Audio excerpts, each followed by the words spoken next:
I'm Lauren. I own Baby Love. I have for 7 years now. Baby Love Eco Chic Boutique in Atlanta, Georgia, for video watchers.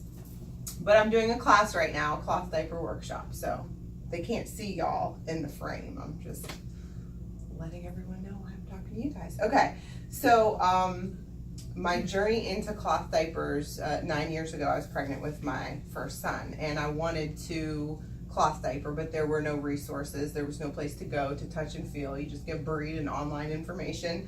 And then people kept buying me disposable diapers, like a nursery full of them. And I was like, well, I have to use them. So I kind of got pushed out of cloth diapering, even though that's what I wanted. And then my mom will tell you I got pregnant with my second child because I wanted to cloth diaper. So that's how my journey evolved. I got very passionate about it the more I learned about it, and the more I learned about the effects on the environment, the effects on your child and their health, you know, and the effects on the money in your pocket. I mean, thousands of dollars you'll save, and it might not sound like a lot, but you know, when you're going to Costco every 2 weeks and buying that enormous $45 box of diapers, and then diapers get more expensive as you go because they get bigger, so you get less in the pack, you know, and then you're in pull-ups, and those things cost a fortune, and then you keep thinking every box of pull-ups, I remember with my son, this is the last box I'm buying. No, then there was another one and another one. They just don't always potty train as fast as you want them to. So, yeah, and then my daughter, so my son was exclusively disposable diapered, and my daughter was exclusively cloth diapered. So I know, you know, very much about both worlds, and I'm very passionate about cloth diapering because people don't know that 1/3 of every landfill is full of disposable diapers. 1/3 of every landfill. Wow. And disposable diapers are fairly new, you know, so they take 500 years, up to 500 years for each one to decompose. Sheesh. And a newborn baby, you're changing about 15 times a day. So imagine your impact on the environment and the landfills. Like 15 times a day, you're throwing something that's not going to disappear for another 500 years. So, you know, it's a lot. And then, you know, first and foremost is the health of your baby. And I think a lot of people, because the hospital hands you your baby and Huggies, because Huggies pays good money for that, you know, you just think, you assume that the doctors in the hospital are doing what's best for you, and you don't realize there's a lot of money involved. So like research shows that the same thing in disposable diapers that cause them to do all that heavy absorbency are the same chemicals that cause toxic shock syndrome, infertility, cancer, and beyond. But because they're so new, they're still learning of the long-term effects. I mean, disposable diapers have only been around like our generation. So has there been any studies on any of that, do you know? Oh, I'm just yeah. Curious. Okay. Oh yeah. But again, since they're so new, there's only, you know, so far they can get with it. But the Real Diaper Association is the website. Look that up, and you can go on there and see all kinds of studies and statistics. That's where I got a lot of my information when I first started researching cloth diapers, because they have information taken from everywhere and all kinds of studies. And I mean, anybody who goes to that website and reads those, like how you would not exclusively cloth diaper, I don't know. Because when you do the research, it's astounding. Like, it's disgusting what you find out. And again, you think there's an aisle of diapers in every grocery store. It must be right.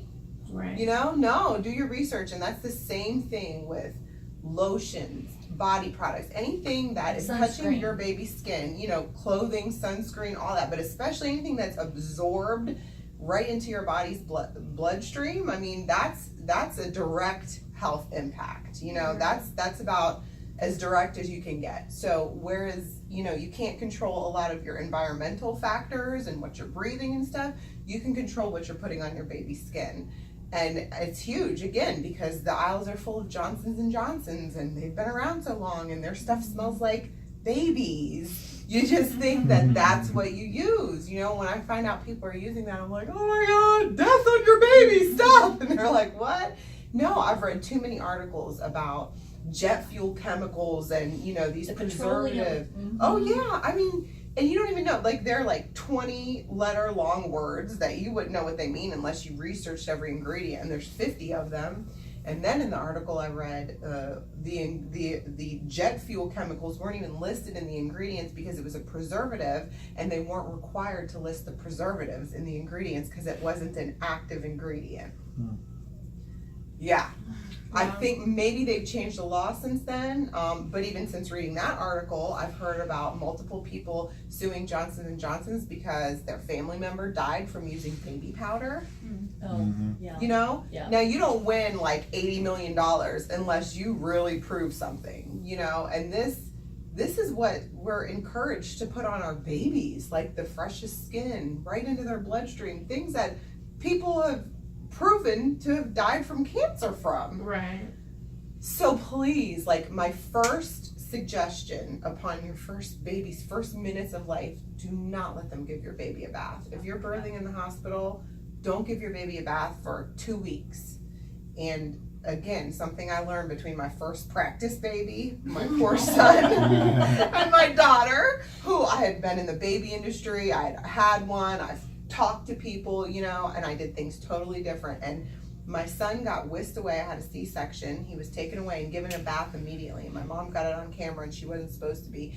And the nurse, I mean, lathered the crap out of him. He was dripping in Johnson & Johnson suds and scrubbed him like he was the dirtiest animal on earth. Oh my goodness. And those sudsing elements, those are known carcinogens. Right. And it's in everything. It's in And he laundry was soap, dripping. shampoo, Oh yeah, baby we'll get to the soap, the laundry soap too. I know, yeah, good for you. But see, until we really start doing our research, you have no idea. You assume that in America it wouldn't be sold in a big box store if it wasn't safe. Well, that's not the case.